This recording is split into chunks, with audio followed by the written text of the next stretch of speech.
All right. So for this was actually a good one. So she thought she was hot stuff. She walked over there, told her, "Hey, Mary, why buddy say I don't want to?" Oh my god, that was so funny. He just said, "I don't want to." She had to stick there with the surprise face. I don't want to. My man tried to come over there and comfort her, but it was already bad. He still ended up leaving with her, which is hilarious. But anyways, they went to regroup and they were just mad talking junk. Oh, we got to do something about it. They can't do nothing about it. He got a flashback to when he actually hit somebody while he was drunk driving. So this is, I think, the oldest son, problem child, anyway. So, anyways, the other little kid, the weird boy, went back to the garden to smoke his cig, stomp on the butterfly, and put his cig out in the garden. He just had to get his lick back. I don't know what was up with the dude, but that's what happened. She was in the back sulking, basically, because he instantly denied her. He said, no go. It's a no go for me. So she up in the back sulking, being mad, talking about some, it was just a joke or whatever. She trying to make herself feel better. So then they start playing with the radio, nothing but love songs, marry me, stuff like that. So she up in there getting even madder in the house after he dropped her off. He was going upstairs to give her a letter, but he didn't give it to her because she was up in there tripping. Rightfully so, though. Dude, you literally said no in front of everybody. So I thought it was pretty hilarious, though. Then my man's came over. I don't trust him at all.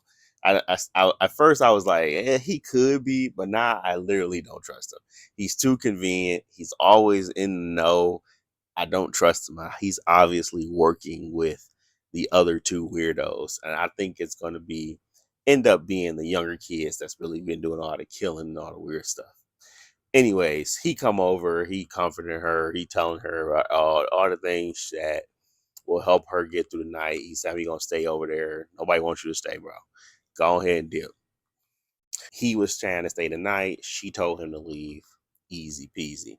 She see the little situation that occurs where everybody's laughing at her now because she got dumped immediately, or at least she got rejected immediately. So she called him up, said, "You need to get over here right now." Crazy girl. She definitely was still mad. She saw the news too. She came to confront him. Nothing actually happened. She always got them swords on her though. So they meet up. He tell her again, "I don't want to be your man," basically. And she mad even more. But he take her home anyway, because obviously he the bodyguard. So he started looking at her, all gazing at her and stuff. And I'm like, bro, you obviously catching feelings. So they took her home, did all that other stuff, told her to give him a call if she ever need to leave because he don't want her going out anywhere. And then after all of that, she add him an emergency contact as guardian because she's head over heels for the demon. She read the note. The note is very nice, thoughtful. My Dukes ain't gonna leave without being additionally thoughtful for her. Well, I forget what she called her, but definitely her favorite. Anyways, with that, she tries to go and get an autopsy on My Dukes. They slap her and tell you rip the paper up because they trash. They announced it as a heart attack, and that was the end of that. We saw the cremation. She went to go visit her grave, etc.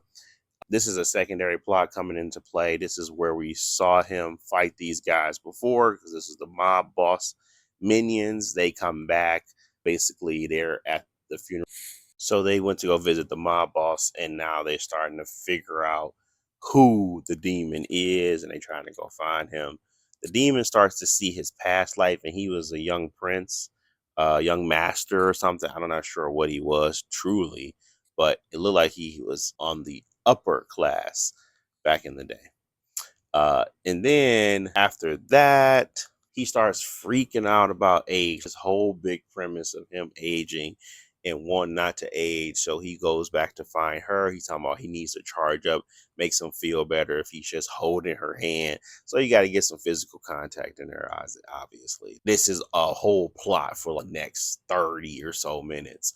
We see the fortune teller again, the homeless woman. She sees them and she's talking about that he got little time and all that stuff. So foreshadowing that this dude might not make it. And then we move into them going up to her place of business, him trying to touch her hand all the time because he wants to recharge so he doesn't get older. And then they start to go through CCTV footage of Ma Duke's house, trying to find out who poisoned her or who killed her. So he just says, "Oh, I can actually find the dude for us without having to do anything." And he's trying to remember the face, so he needs faces to be able to use his powers and directly go to him. But dude had on a rubber face, so that's probably why it wasn't working. So they were trying it out, and they ended up getting into this situation where they were stuck in a closet for a little bit, and they were pretty close. And obviously, they're trying to give us some of this lovey-dovey moments and things like that. Fine by me. So they ended up doing that, and then the next portion of it was the weirdo dude. He get the release the hunt party note from somebody, basically his boss, saying that release the hunt party, which is the minions that they're talking about. So he went to go see them and get them to come and fight. In the meantime, the demon got invited to a welcoming party for himself by the crew. Next up, we get to the scene where the killer gets a hunting party or the minions the information they need to find him. So then we get to see a little bit of more about the leather suited guy that is basically the killer of Ma Deuce, because we see him in the act. He pour out all the pills, he do all the stuff, and then they finally find the CCTV footage, but it's been scrubbed. So all bad. Nothing's going to work there. Convenient man calls again right at the most convenient moment to get more details about everything. So I'm just like, bro, this dude is obviously in on it. But we skip to the next scene where we're actually at a restaurant with Dohei and the demon, and he invited Dohei to the event with all the coworkers. So then they start to drink and all that stuff, but the demon just trying to hold hands with her so he can recharge. Old girl peeps it. She's upset. They finally get to the end of it. And drunk coworker started to ask about why he rejected her. And he said he do like her, because he said, "Do you not like her?" He said, "I do like her. But would you marry a pig because you like pork?" She basically, she ain't like that at all. Look at her face. She pissed. So he freaking clueless as usual. So they all leave, and he's like, "Finally, I can charge up without having to do it under the table." She like, "Man, get your hands up off me, you hooligan." So then he chasing after her. She down the street. She like, "Bro, you are crazy. I'm a human. Can't be saying stupid stuff like that." But by the time she turned around, Buddy disappeared like the Avatar. So now he on the other side of the road. He talking about some, "I'm sick of her. I ain't got to put up with this." And then he just end up turning around anyway because he said, "I can't let her just get hurt." Before he could do that, the minions show up and they ready to whoop. So he see that she started calling him. He tries to answer, but they beating him up. Then all of a sudden he gets away a little bit, and she's still calling, still trying to look for him. They finally crack him across the head with a bat.